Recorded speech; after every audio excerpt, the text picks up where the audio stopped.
What if a band's laser show was so dangerous, the Food and Drug Administration followed them on tour?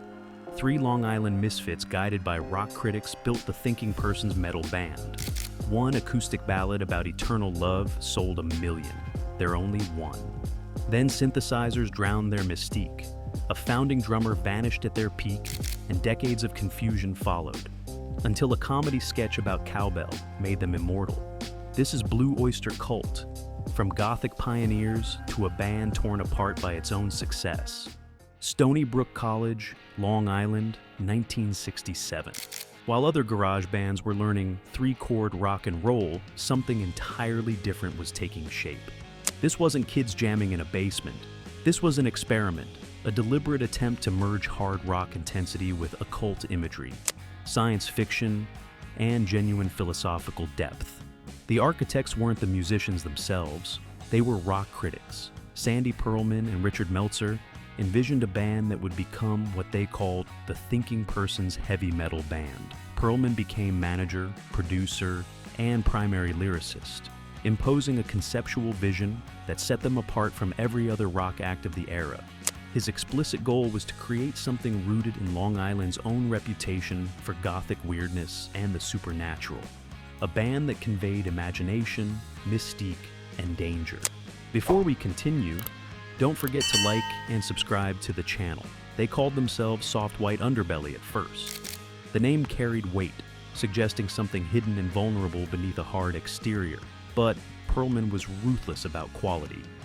Around 1969, he terminated their initial recording sessions entirely, declaring, "If we'd persevered, it would have been a disaster." That act of creative control led to crucial lineup changes.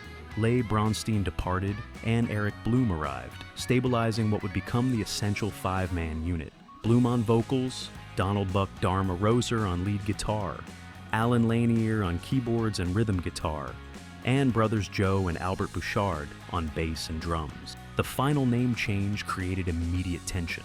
Pearlman bestowed Blue Öyster Cult upon them, cropped from his own rough drafts of something called the Soft Doctrines of Imaginos. The band's reaction? Nobody liked it.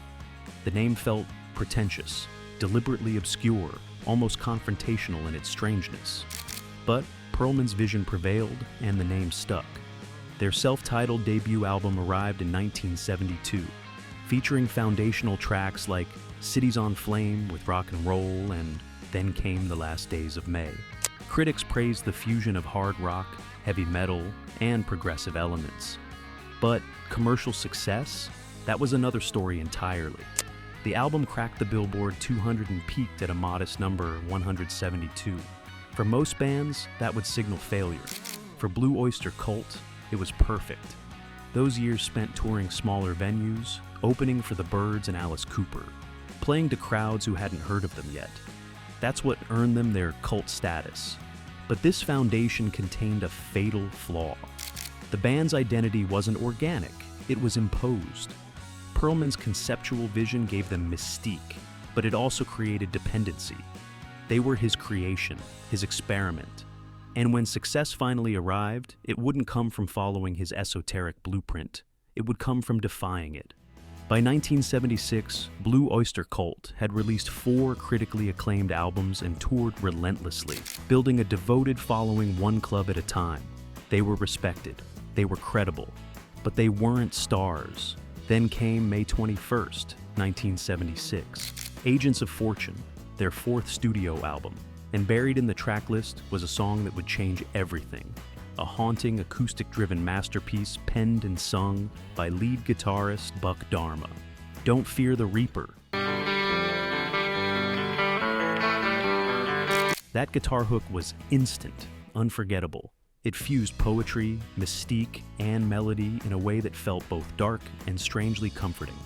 FM radio stations across the country began playing it in heavy rotation. The song dominated airwaves, became a classic rock staple almost overnight. By late 1976, it had climbed to number 12 on the Billboard Hot 100, their highest chart success ever. The album itself peaked at number 32, but eventually achieved something remarkable: platinum certification.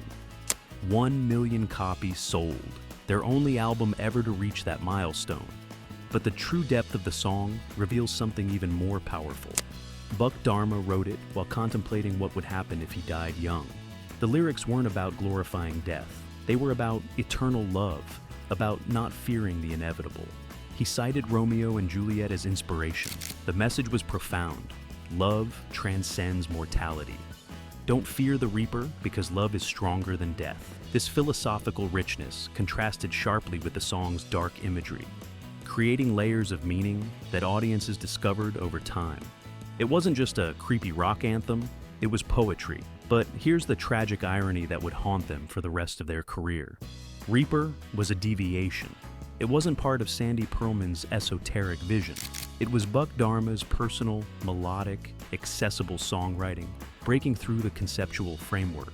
Their sole platinum success came from abandoning the blueprint that had defined them. This created an impossible benchmark. Every subsequent album would be measured against this massive commercial height. The pressure to replicate that lightning in a bottle moment would feed the creative friction and personal conflicts that would tear the original lineup apart within 5 years. Buck Dharma himself later reflected on the song's success with characteristic modesty, saying he was just grateful to have one hit of that magnitude.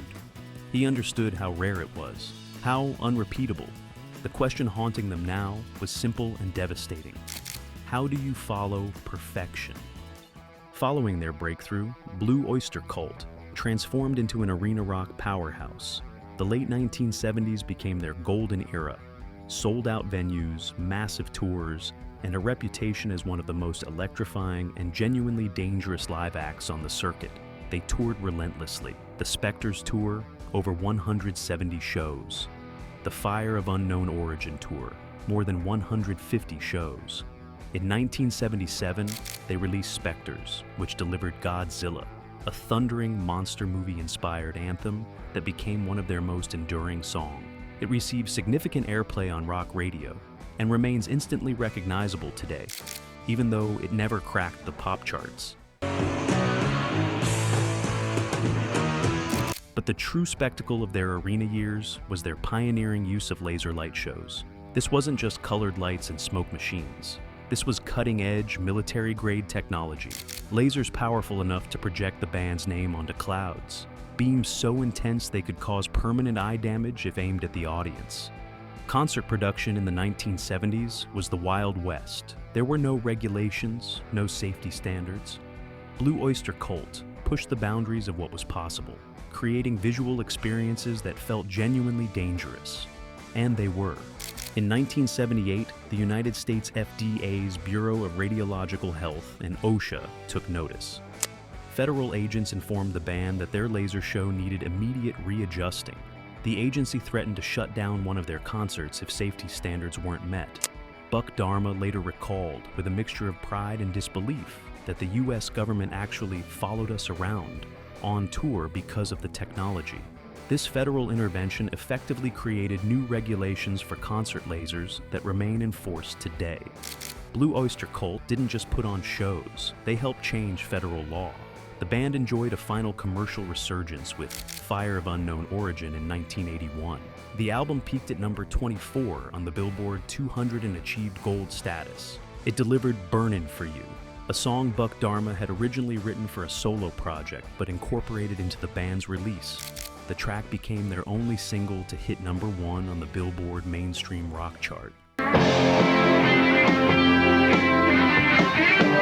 Everything seemed perfect. They'd followed up Reaper with another genuine hit. They were filling arenas. Their laser shows were legendary. But beneath the surface, cracks were forming. During the Fire of Unknown Origin tour, founding drummer and key creative contributor Albert Bouchard had a major falling out with the rest of the band. The details were messy. Personal differences, substance abuse, disagreements over his personal life, including wanting to bring his girlfriend on tour. Albert later admitted he didn't fully understand how much he was bullying the rest of the guys about creative decisions. By the end of 1981, Albert Bouchard was out. The original and best-known lineup of Blue Öyster Cult was finished. The immense pressure of replicating Reaper, combined with the grueling touring schedule and creative debates, proved fatal to the five-man foundation. They'd reached their commercial peak and immediately shattered. The loss of Albert Bouchard in 1981 removed a critical voice and destroyed the volatile chemistry that had defined Blue Öyster Cult. But the external pressures were just as destructive as the internal conflict. The music industry was undergoing a radical transformation. MTV launched in August 1981, and suddenly, image mattered as much as sound. The network favored flash, style, accessible pop rock structures, and telegenic performers. Blue Öyster Cult's complex, mystical, intellectually dense hard rock ethos didn't translate to 3-minute videos. The band was caught in a painful identity crisis. Producers pushed them toward a more radio-friendly sound with 1980s-style production, starting with The Revolution by Night. In 1983, synthesizers began dominating their mix. The dark guitar-driven mystique that had defined them was being replaced by the glossy sheen of 80s production values. This attempt to modernize alienated their loyal fan base. This wasn't the band they loved. This was something else, something desperate. By the time they released Club Ninja in 1985, the internal confusion and loss of direction were palpable. The album represented the band running out of gas. Synthesizers dominated the mix way too much. Club Ninja became a commercial disaster.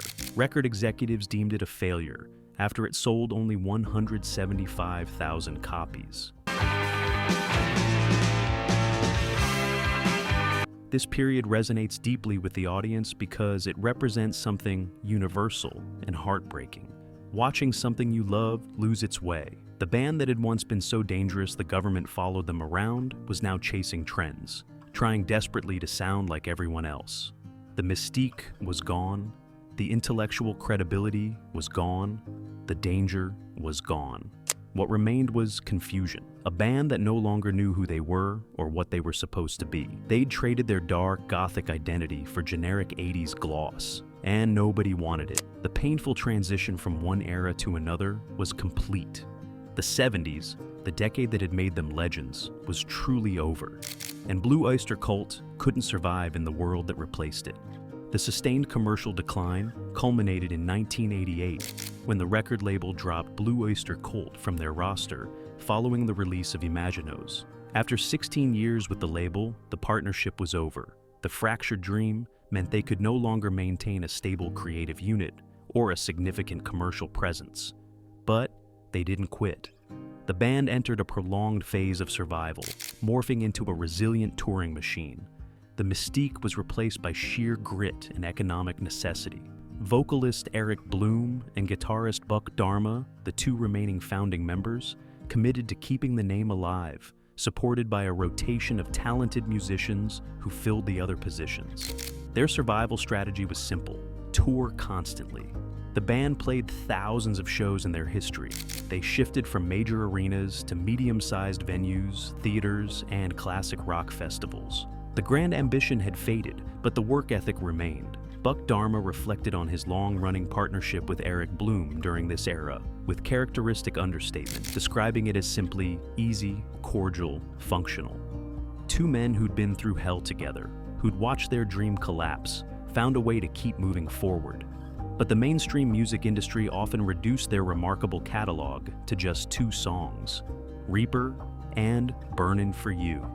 The poignant shift from being a dangerous, boundary-pushing arena act that the government followed around to a reliable festival headliner captures the bittersweet reality of aging in rock and roll. They were survivors. But survival isn't the same as triumph. The dream that had begun in a Long Island college campus, the vision of creating the thinking person's heavy metal band, of merging intellectual depth with hard rock power, had been reduced to a touring schedule and a set list of greatest hits. Yet, they endured.